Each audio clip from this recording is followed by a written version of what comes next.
listening to A to the K. A to the K. A to the K. A to the K. A to the K. A to the K Wrestle Talk Podcast.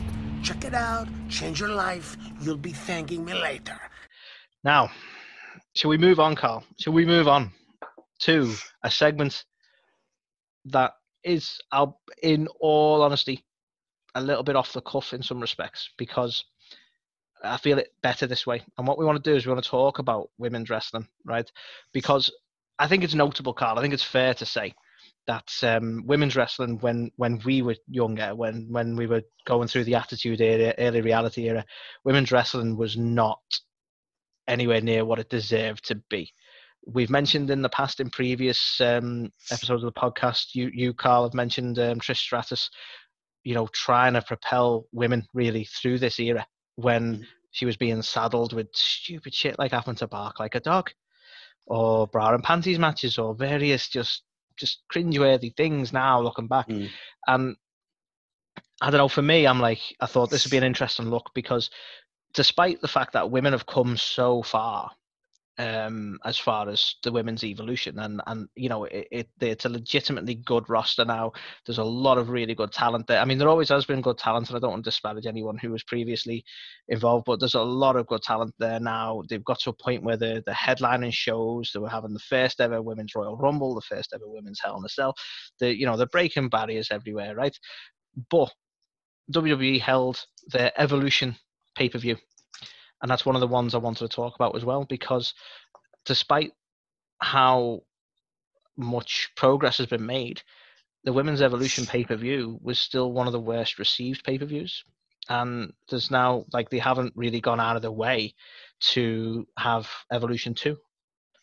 And it's an interesting one to talk about on there. Is there just this bias there, or was it a mistake on WWE's part to go, what we're going to do, we're going to take you all, I'm going to put you over here in your own little pay-per-view, and we're going to carry on?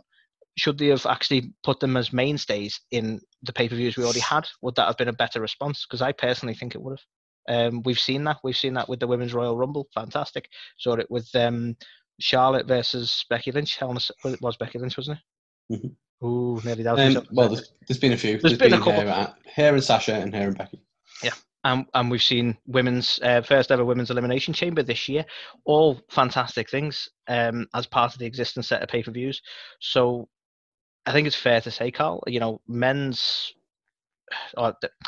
the wrestling industry is still kind of male dominated as far as audience goes, and that's slightly based on the analytics we get, being a wrestling podcast, that we tend to get a predominantly male audience because they are the fans of wrestling. Do you know what I mean? So forgive me if I'm wrong on that, but it still seems to be sort of skewing more towards male fans. But what is it that puts men or male fans off watching the likes of Women's Evolution, which was not a very well received pay-per-view?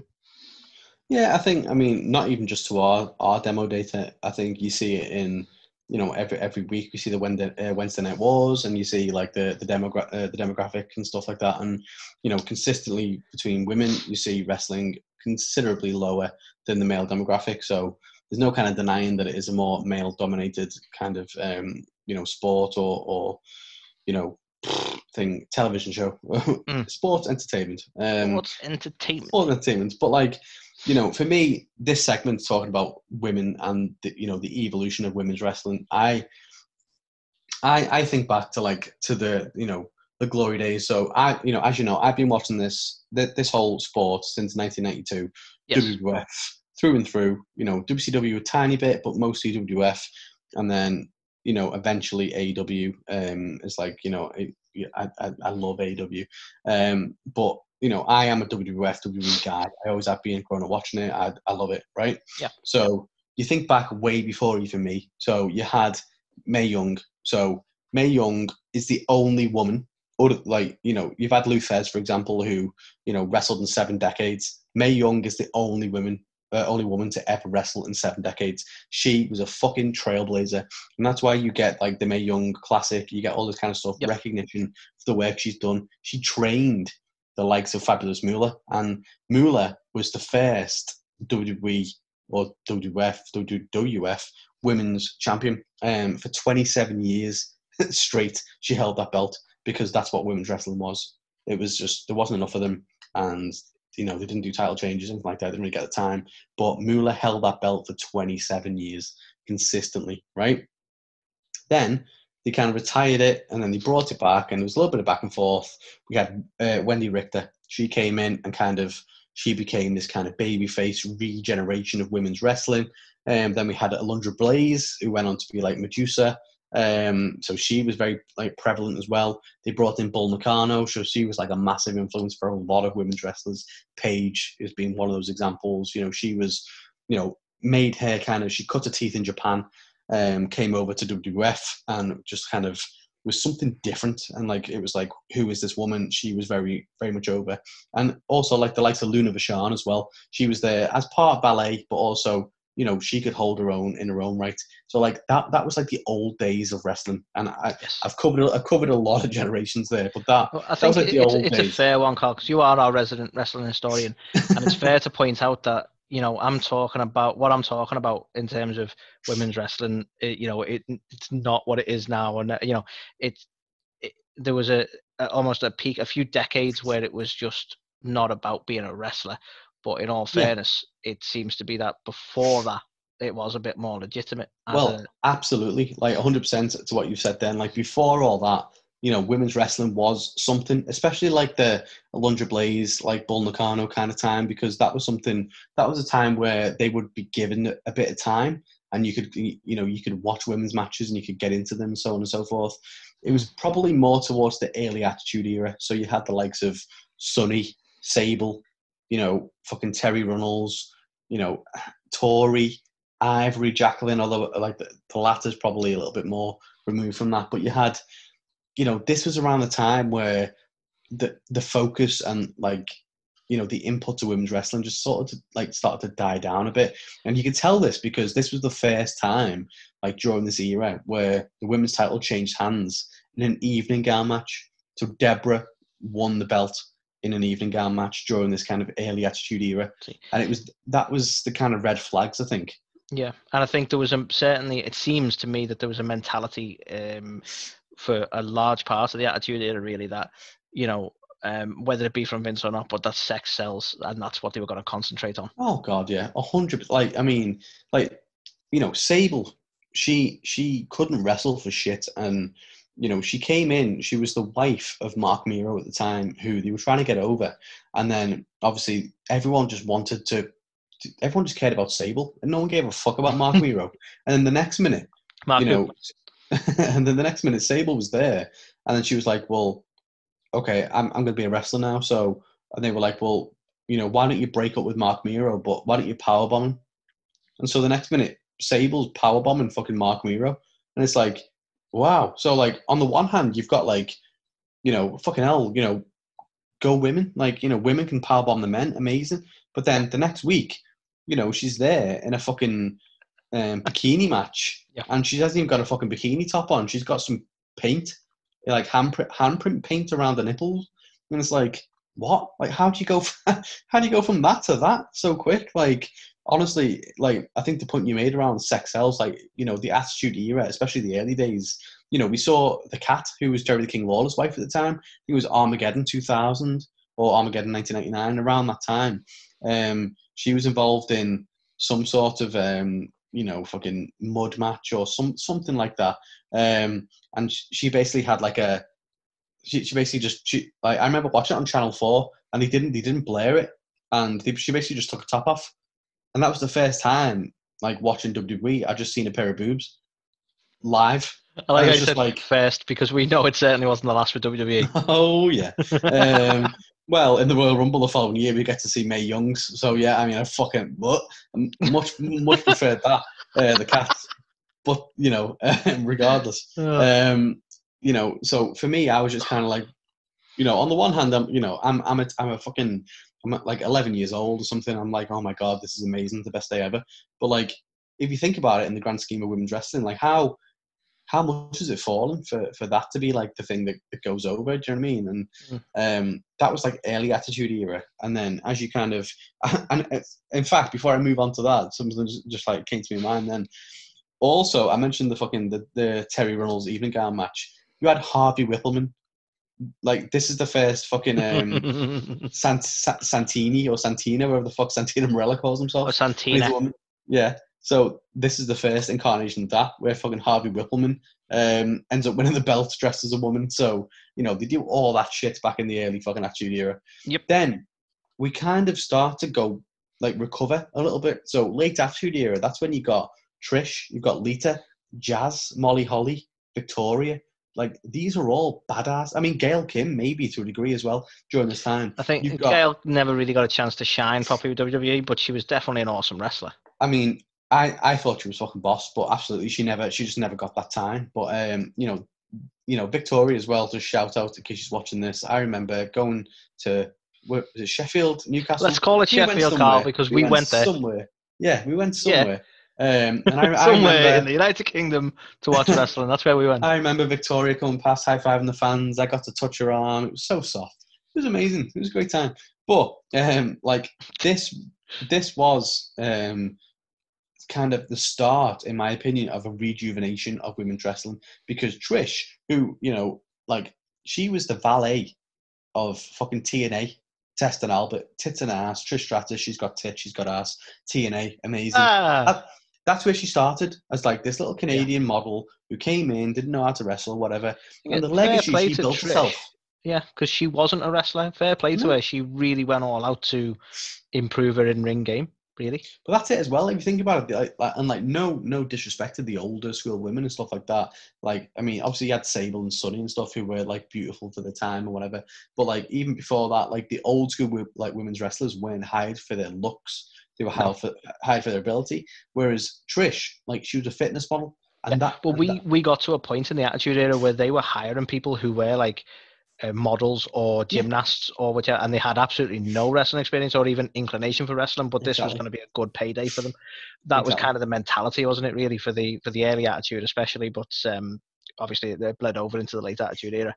100%, which is why I've just got so much respect for Trish Stratus, because for someone who came into this game as a fitness model who had no kind of understanding or anything of the business, and we got to see her whole transformation from, you know, being a valet to being a really shit wrestler who shouldn't be in the ring to being one of the best women's wrestlers ever, just from hard work and dedication. Like, she was phenomenal. And, you know, she's definitely a legend in my eyes. But, you know, I totally agree. I mean, and same with Lita as well. Like, she came in as a valet for S.A. Rios. And then it was like, okay, now we're going to put with the Hardys. And then it was like, okay, you can do a moonsault here and there. She kind of shined with the Hardys because she was allowed to do some big spots like that with them. Exactly. And then it's like those two together became amazing. But like late Attitude Era, that's when women's wrestling, you know, I think obviously, you know, Thunder Rosa said it in our interview before, things happen in waves. And like with women's wrestling, that's so true, because you had the olden days of like women like fucking these guys are like badasses, whatever, to, okay, now we're going into the Attitude Era and it's about tits and ass and blah, blah, blah, back to, late Attitude. Okay, you've got the like Trish and Lita and we're going to give them a bit of chance. You know, we had Trish and Lita main event of Raw, like for the first time ever. And that was like groundbreaking. And, you know, Lita nearly fucking killed herself in the match, but the match itself was sound. And it was a really, really good match. Yeah. But then, again, waves, as Thunder Rosa said, was, you know, as we move out of the late Attitude Era into the Ruthless Aggression Era, that's when we started having like, and by no means am I discounting Mickie James here, because if anything, I would probably include it in the late Attitude bit. But if you look at the champions for the Ruthless Aggression Era, it was Mickie James, Melina, Beth Phoenix, and Michelle McCool. Can I just say something though? Go on. The strange thing with the Ruthless Aggression Era, right, was that these were all much better wrestlers than the Attitude Era. I don't know if you agree with that or not, but for some reason the writing took a decline. Do you know what I mean? Like, Michelle McCool could go in the ring, Mickie James could go in the ring. All right, Melina wasn't as good as, no offense, Melina, but wasn't as good at the time. Beth Phoenix was certainly good in the ring, but then you were getting storylines like the Piggy James stuff, and it's like the writing was just degrading and appalling, even if the women were actually much more tuned and better in the ring and they weren't just there for the looks in theory. There was just something really off for me in the Ruthless Aggression Era about the way they were writing women at the time. Well, that for me is what started the decline, because to your point, it wasn't the fact that they were bad. It was the start of, okay, well, from a storyline perspective, we're gonna go really, like, we had fucking Gillian Hall, like she got introduced with the fucking weird wart on her face that like Boogeyman Fuck's sake, yeah, I hated. Do you know forgot what I mean? about that. Remember all that? And like Yeah. it was that point towards the end of that, like ruthless, like I think the problem I had with the start of the Ruthless era was it was so short, and you had Mickey Millina Beth and Michelle McCool all together and kind of doing the best they could with what they were given, to very quickly descending into Eve, Caitlyn, Alicia Fox, Gillian Hall. And it was like, what happened? And like, Yeah. I mean, even like Layla and stuff to it, like she wasn't bad, but like, you know, she wasn't amazing. No, So I think it's important to note at this point, am I right in saying this is when it became not so much a women's championship, but a Divas belt? yes. So I think it was 2008 that it was, okay, we're going to sack off the women's title and we're going to introduce Divas. And it's going to have butterflies on it because you like butterflies, don't you? Yeah. Which, I mean, to be fair though, like, so they did that, and you know, the start of that, like all the women that I mentioned then, it was painful for a certain amount of time, because they were hired because of looks or because of fitness backgrounds, and like, you know, they didn't have the skills and they were thrown into it far too soon. So it just didn't work. But in fairness, towards the end of that Divas like title, that's when you started to get like AJ Lee, Paige, the Bella Twins. Yeah. And it was like, in all you know, fairness. to be fair, they rescued that. Yeah. And the Bellas are another good example. I remember them coming into it and they weren't really that good in the ring, but they worked their asses off on it, to be fair. Yeah. Oh yeah. Like they you know, when they got hired, they were met with such kind of disdain from people saying they were only hired because of XYZ. Oh, they must have slept away there. All this weren't they like, part of the Diva search, which was kind of a shallow and rapid thing anyway? So yeah. I think they came in under a cloud because of that, because that's when you were getting the likes of like, again, no disrespect to these women, but just because of the way that the gimmick was put across, but you get the likes of Christy Hemme and the like, who were like, they were saddled with those sort of silly gimmicks, and I've mentioned it before about the ice cream thing, and this was all part of the Diva search, and the Bellas were part of the Diva search as well. So straight away you go, right, so you're not here for the wrestling, you know. No. But they certainly proved their point. Yeah, I mean, you know, it was around this time of like the whole Diva search and stuff like that. Like that's when you had Stacy Keibler getting her ass out every week on SmackDown. You had Tori Wilson in like the you know, fucking various, you know, every chance she could be in a bra, you know, like that was the case. And let's not forget the storyline, the infamous storyline where I can't remember who was the wrestler who, for lack of a better way of putting it, shagged Tori Wilson's dad to death. Dawn Marie. Exactly. Dawn Marie. That was a storyline, guys. That was a storyline. That's what she did. We also had the Playboy centerfolds in a fucking lingerie pillow fight match at WrestleMania. Do you know what I mean? It was like oh no, it was the Miller cat fight girls or something. It was, but it was in like a lingerie pillow fight or whatever it was. So you know what I mean? Like it was that kind of thing where it just started to like die at that point. But at the same time, you know, the likes of AJ Lee, the likes of the Bellas, the likes of, you know, Paige especially, they were the ones who, you know, at that time during the Divas belt era, were the ones who I don't feel like they get enough credit, because as we know, when the women's title got brought back, when they did the whole, we're going to have a Raw Women's Champion, the SmackDown Women's Champion, it was those superstars that got all the plaudits. It was like women's wrestling's back, and it's thanks to Charlotte Flair, it's thanks to Sasha Banks, it's thanks to Bayley, it's thanks to Becky Lynch, Alexa Bliss, Ronda Rousey, Asuka. And it was like, well, yeah, but at the same time, you know, I don't feel like you can discredit. Like, I feel like there's a lot of like negative connotations to the likes of a Paige or an AJ Lee because they're not part of the women's revolution, or the likes of a Trish and Alita because that's they annoying wrestled because way back when during the shitty Divas era. And it's like, well, hang on. I think this is the difficulty with it, isn't it? Because no matter what era you look at, there are people who go against the grain. You know what I mean? Like those eras needed those people pushing the envelope and proving that women could be just as good in the ring to get where they got. Like Charlotte, no disrespect to Charlotte, but the four horsewomen, Charlotte, Sasha Banks, Bailey, etc. Etc. I might as well just say Becky, mightn't I? There's four of them. I listed three instead, except sorry, Becky. But they were there at the peak. All this work had been done. And don't be wrong, I'm not saying you didn't do any work, but a lot of work had been done. And you were at the peak, at the point when they could go, this is the women's revolution. And yet you just had to bring it. There was a lot of pressure on you at that point. And I'm sure you acknowledge it as well. But it's worth noting that was through all the hard work beforehand as well. Yeah, definitely. So for me, I feel like a lot of the women who made, who fought like Molly Holly, like what a fucking saint Molly Holly is, and everyone that you'll ever find speak about Molly Holly, and I've seen videos of like her post WWE, and she's been through some shit as well. Like she is she's like a born again Christian. She's found faith. Her husband has been to prison and stuff, and she's still standing strong through all of it with an amazing attitude and everything. But I remember the fact, like, she shaved her head to be on WrestleMania.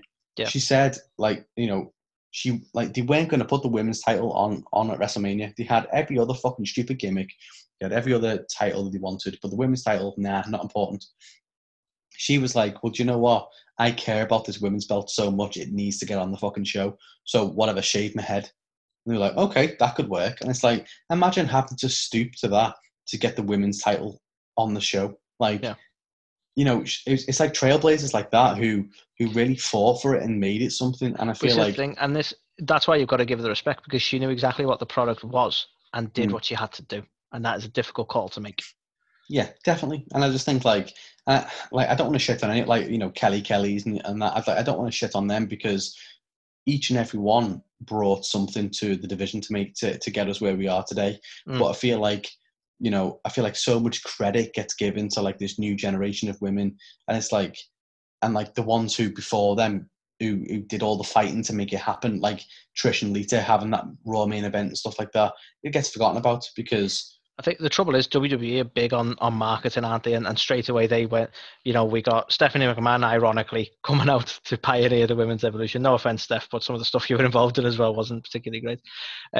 But she come out and she announced the new women's title and sort of ushered in the new era. And because they wanted to sort of push and market the current stars they had, like you say, the rest kind of gets ignored. These are the women of the women's evolution. This is it. And it's like, because they're so big on trying to push who they've cut, like the likes of your four horsemen, basically. I'm not going to list them again. I feel like that's probably where that's happened, because they're not going to go for a load of marketing where they go, look at all these past women who are great. They're just going to concentrate on what's ahead of them. And, I don't blame them for that. But at the same time, it does end up their work sort of gets almost ignored in a way. I think the point you made about Steph is so true, because I think we spoke about this probably before we even started podcasting. I don't know, like maybe it's since, but we've definitely spoken about this in the past a while ago, saying that how much the women's evolution was ruined by the fact that they made Steph the fucking head honcho of it all, because it wasn't started by WWE. It wasn't like they turned around and went, we're going to start putting the women first. It was by people getting so pissed off at the fact that the women were getting 5 minutes. 5 minutes here, 5 minutes there, and people spoke out about it and said, well, do you know what? It's bullshit, because we've got women now who can put on a fucking really good match. Prior to this, you'd had Bailey and Sasha Banks putting on a takeover match that was probably one of the best matches of that fucking year. Yeah. So, like, they could go, and fans were seeing this and going, well, hang on, why are they getting 5 minutes? So they fought for it, and the next minute it was fucking, Stephanie McMahon bringing women's, and it was like, even that in itself was a caricature of the movement that people like. That was resented, because understandably, because it had fuck all to do with them. Like, it wasn't Steph's idea, and it wasn't the fact that oh well, Triple H and Steph have got load of daughters now, so they want to put women's wrestling. Bullshit. It was because the fans were pissed off, and they were like, oh, we better start putting women on TV. So I don't know. I feel like it rubbed a lot of people the wrong way. So for me, I just Plus, I like the fact that WWE were the ones involved in the piss poor storylines, the 5 minute matches, like, and then they turn around and act like they're the ones who are giving them everything, and it's like, no, you were the ones not giving them everything. I know. exactly. Which is why like it didn't make any sense. Yeah, So I feel like it should have been anyone but.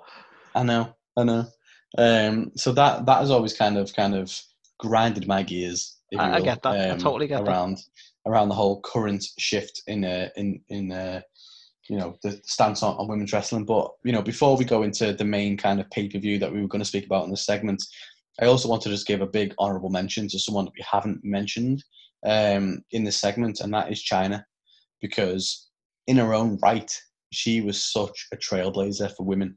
Because if you think, she was the first woman in a Royal Rumble. Like, obviously, since then we've had Beth Phoenix, we've had Awesome Kong, whatever the fuck she was called, Karma, in WWE and stuff since then. So we've had that, but China was, she was the first one to do that. She was the ninth wonder of the world. She came out. She was a fucking monster. She could hang with the guys. She was the first female Intercontinental Champion. The work she did with Jericho was phenomenal. If you've not seen it, classic Jericho. Like classic Jericho. Taking something, and I'm not discrediting China, but taking something that was somewhat controversial at the time, and they both worked it fantastically. It was so good.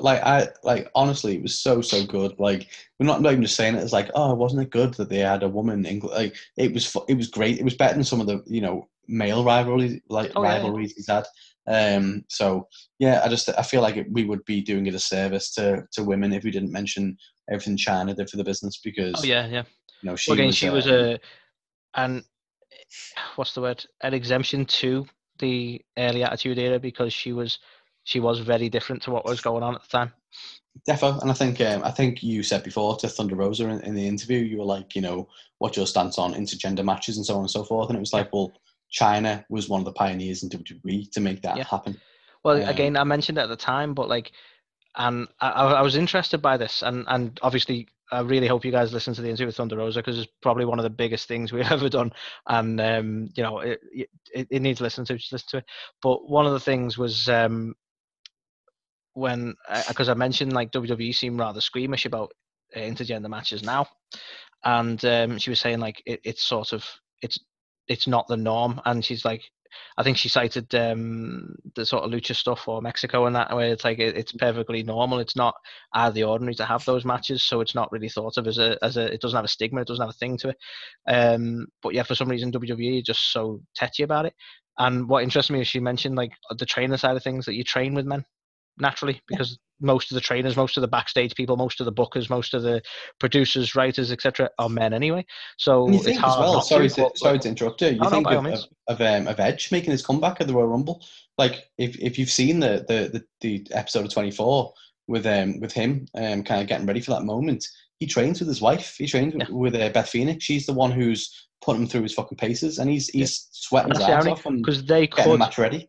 They would have a lot of chemistry in the ring because they train together, they know each other, obviously, and like arguably, who could have a better match with him in that sense?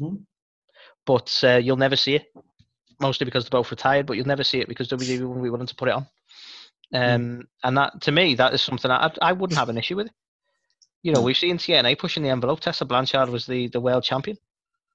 That's really pushing the envelope, you know what I mean? And there was, there's no issue with it. She put on some really good matches, really good intergender matches. Thunder Rosa, again, sorry, we're harping on, but again, we've interviewed her today. That's awesome. She has had matches on the indies with Sammy Guevara. Yeah. I would pay to see that on AEW. I would as well. So yeah, I just think, if we think back to the whole Evolution pay-per-view and the amount of phony hype it had from the likes of Steph, and how we're going to put women first and it's going to be our pay-per-view, and it was so diluted based on the fucking movement that the fans and the audience created. Like, what was your thoughts on the final outcome of that pay-per-view, Anthony?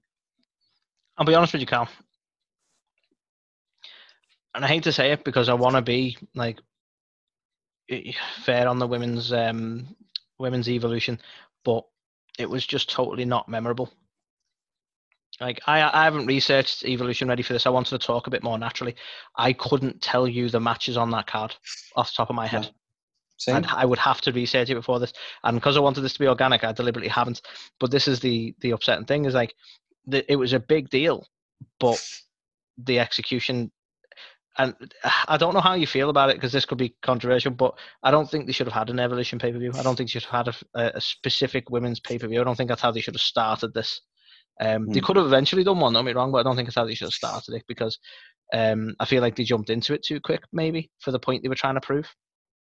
Like, we've had Evolution, and then we've had the first ever Women's Royal Rumble, the first ever Women's Evolution match, the first ever Women's Hell in a Cell, all after we've had a totally female dedicated pay-per-view.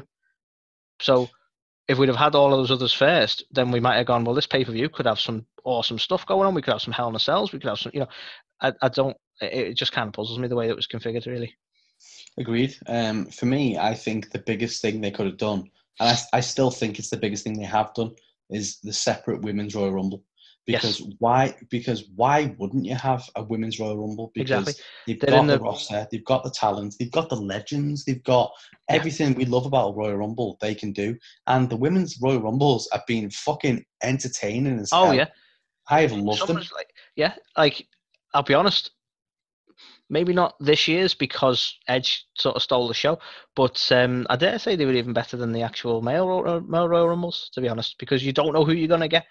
And, and it's a surprisingly stacked roster. WWE are one of the few that can actually pull this off right now because they've got a really good and really big women's roster, and they've got the legends to pad it out.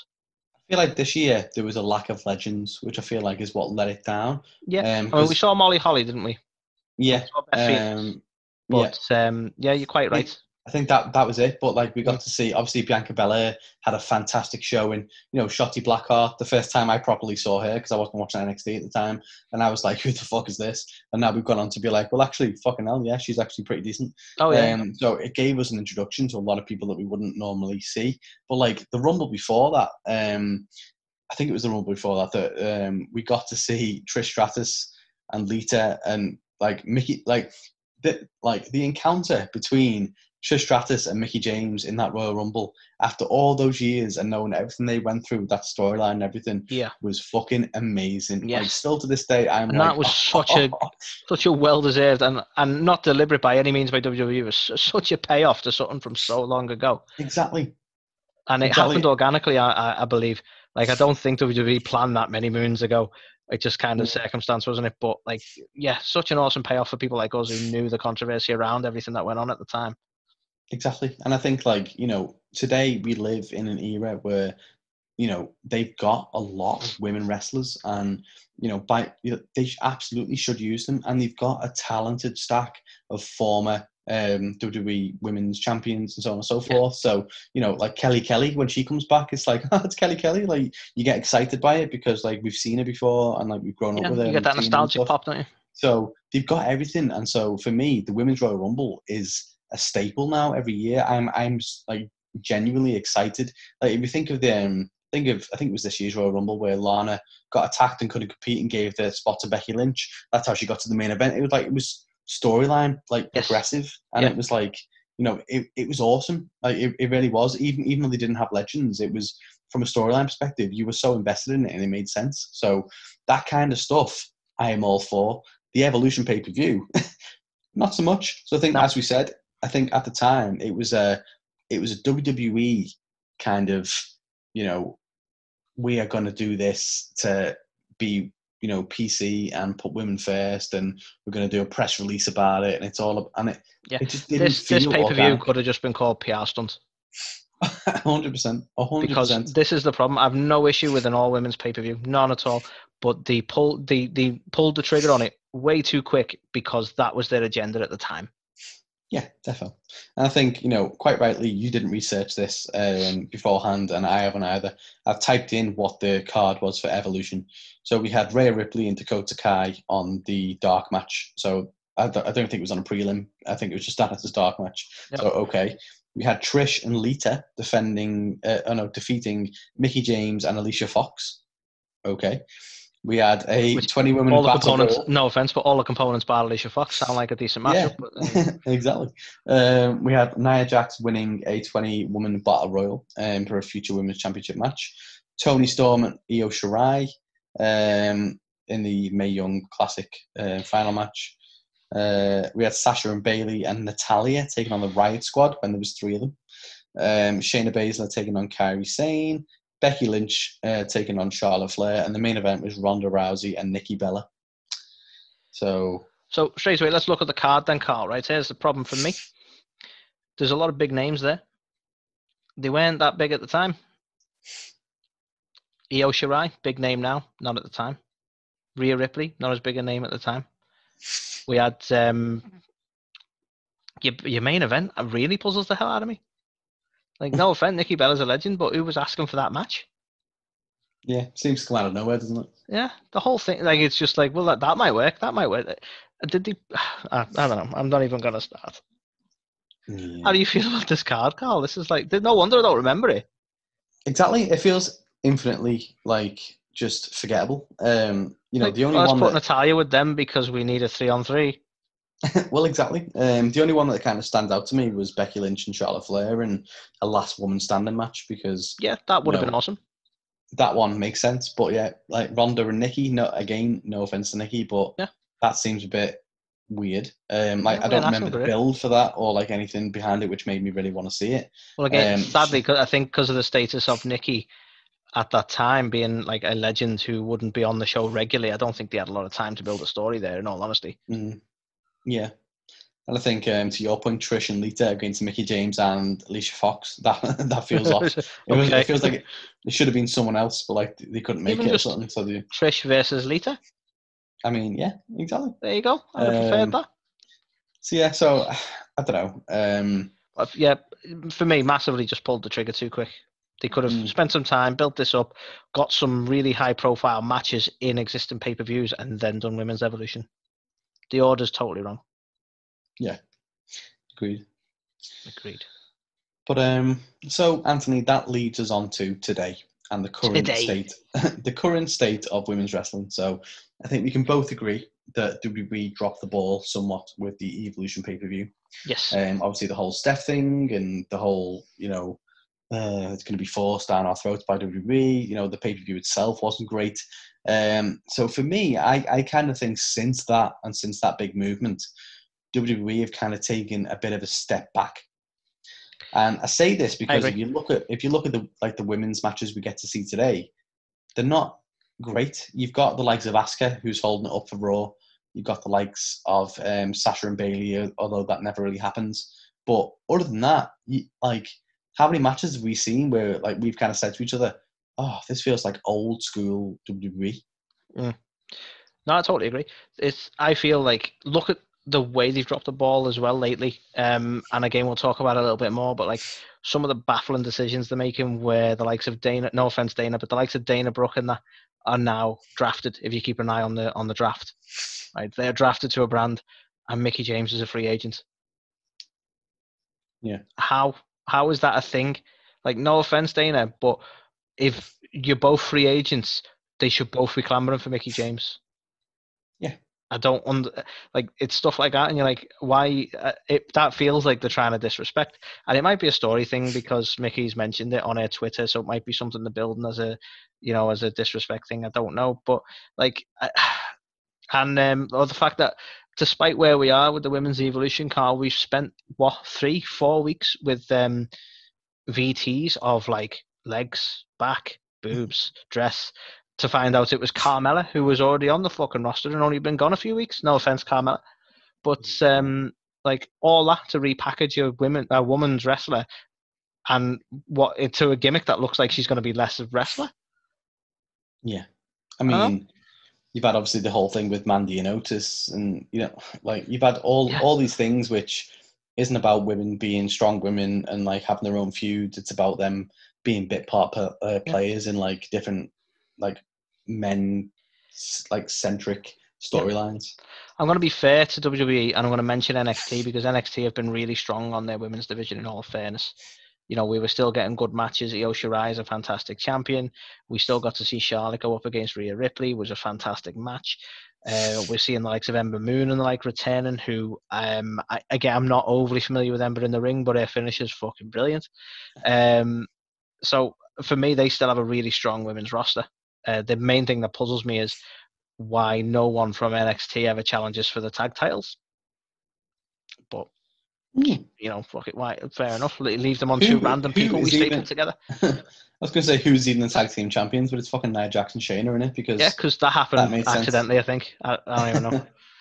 Yeah, so I think for me, where we are today in WWE with women's wrestling, I feel like it's a significant step back from where we were a couple of years ago, and maybe even like years before that when we had Trish and Lita and that kind of thing. It just doesn't feel important anymore. Yeah, it's getting much less of a focus as far as I can see. That being said, wider spread than WWE, you've got the likes of Thunder Rosa, you've got the likes of Hikaru Shida, Britt Baker, Big Swole, Penelope Ford, you've got Tessa Blanchard, you've got like Melina, you've got all these kind of women who are outside of WWE who are fucking killing it, and they are putting on fantastic matches and getting a lot of screen time. So just because WWE have kind of collapsed on themselves a little bit in terms of the movement that we're trying to start, that doesn't mean to say women's wrestling is dying again, because if you look outside that, I said it to Thunder Rosa and I'll say it again, the best match of AEW's All Out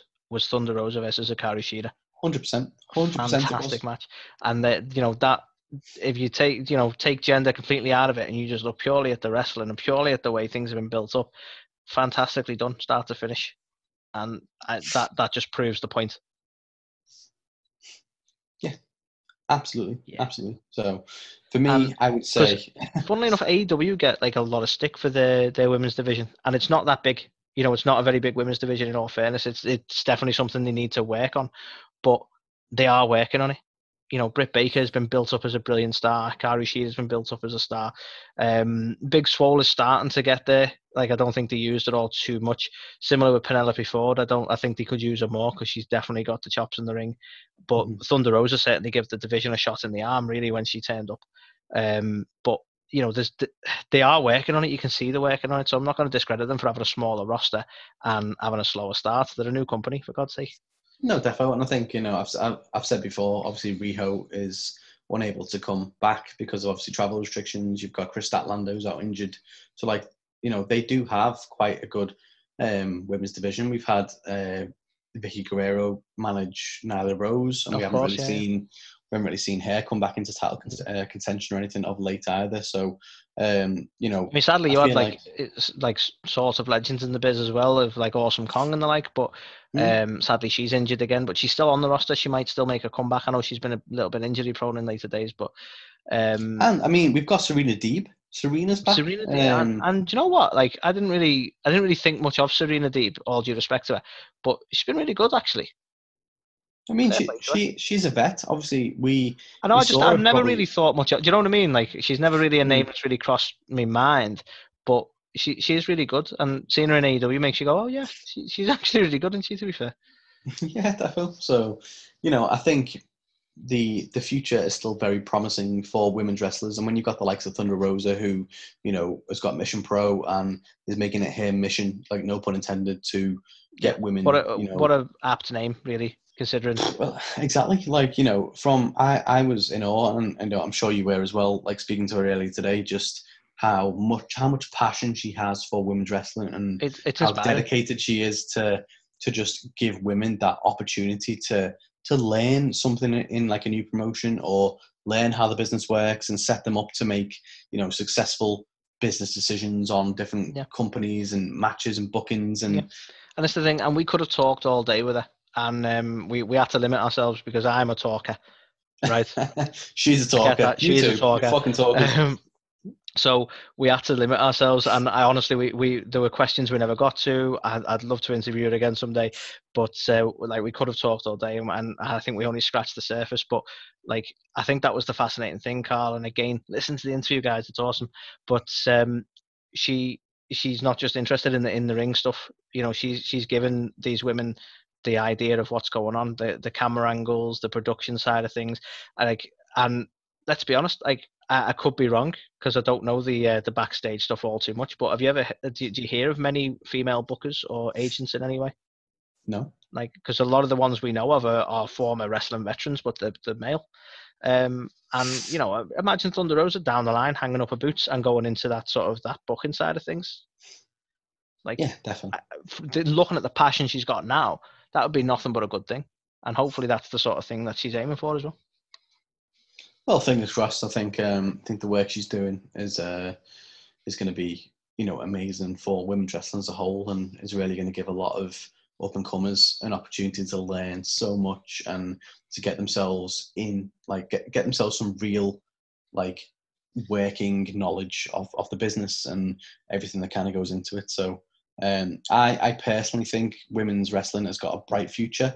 Yes. I think Thunder said herself that it comes in waves, and I honestly believe that we are, on a downward wave at the minute based on where we have been the last couple of years in WWE and beyond, with like Tessa and stuff like that as well outside of that. We're kind of now at the point where it's like, well, yeah, women are cool, but they're getting less and less time again and again and again. So I honestly believe we're about to go back on that other kind of wave, and the work Thunder's doing, the work that a lot of the women on the indies have done to kind of get women's wrestling across. AEW have done a fantastic job. Hopefully WWE kind of see the errors of their ways and kind of go back to really showcasing that. That's the thing, because they've got a talented roster. Mm. They just need the writers to actually give them more time and more work. I mean, and I'm not discrediting the stuff that's going on. I mean, don't be wrong. I would maybe do things a little different, but the Sasha Bailey, ultimately breaking down into the feud they're going into is not bad work at all. But that's like an exception more than a regular thing, isn't it? Not to harp back on again, because I know we're going to close down the segment, but like that fucking sing off dance off thing on SmackDown a couple of weeks ago, months ago, whatever. Yep. Like that is another prime example. What you've got Lacey Evans, who's going to be a fucking, like, mark my word, she will be a star, right? You've heard it here. She will be a fucking star. He's been saying that since day one, to be fair. You've got Naomi, who is a star, but just doesn't get used, and so to the point it became a trend on Twitter because she was being that underused. Although, and we'll come on to this in the draft results, but she has been drafted to Raw with the MVP doing the eye emojis. So who knows? Yes, exactly what I wanted to happen. Make it so. Yeah, I just think it's just so disappointing because they've got such a broad roster of women at the moment, and I just want them so much to invest back in them and make it. I feel like Becky Lynch was such a fucking a lightning storm that they had, and it was like this big hot thing that they had, and then all of a sudden she's kind of gone, right, well, I'm leaving now, and like they've just shit the bed. They haven't known what to do. They've just shit the bed. But think like you still have like really hard hitting, strong style wrestlers like Asuka. Yeah. Who could have like filled those gaps, and they put the title on her, so I thought that's what was going to happen. Even so, and I don't want to disrespect Asuka, even her character and gimmick at the minute is boring because she's just this weird little comical, like, I actually think a lot of people have cited, and I didn't really know it in New Japan, but a lot of people have cited her work when she was a heel, and I think that might have been a better way to go than becoming more of a comic character. But yeah, I feel like 100% she never should have been a face because I feel like the only reason she was is the lack of faces they had at the time. Yeah, in all fairness, because it was either her or Shayna Baszler, and they didn't want to put it on Shayna, so it was Asuka. So, although Shayna struggles with either face or heel for some reason. Yeah, great in the ring. Don't get me wrong; she knows what she's doing. She's obviously got the martial arts background and the like, and she knows what she's doing in that sense. But the character work, not so much. No.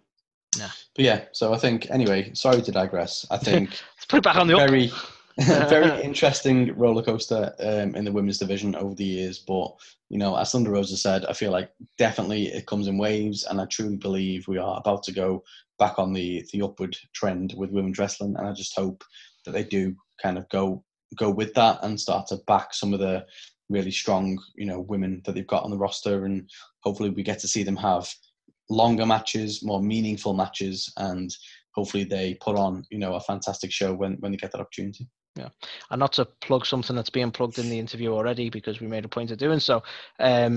Mission Pro Wrestling, guys, check it out. Honest to God, like one of the things me and Carl were enamored with, and we mentioned to Thunder Rosa at the time, is you can actually request custom matches. It helps the stars out a lot because you're contributing to the whole cause. But on top of that, you can like sort of not even just go, I want to see this person face this person. You can talk about what you want to happen story-wise as well. There's a lot of input you can have into these custom matches, and it's just a fun idea and a good way of helping these up and coming indie stars out, as well as Mission Pro Wrestling itself being just a fantastic idea and well executed. And you're seeing stars like Thunder Rosa. Yeah, definitely. Awesome. So that guys was our unique segment, or unique segment 1 of 2, on the women's wrestling, the women's evolution, whatever you want to call it. Obviously, we'll also upload our interview with Thunder Rosa that we might have mentioned a couple of times. Maybe certainly want to check out. Want to check out. Hey everybody, this is Thunder Rosa, and you're watching or listening A to the K.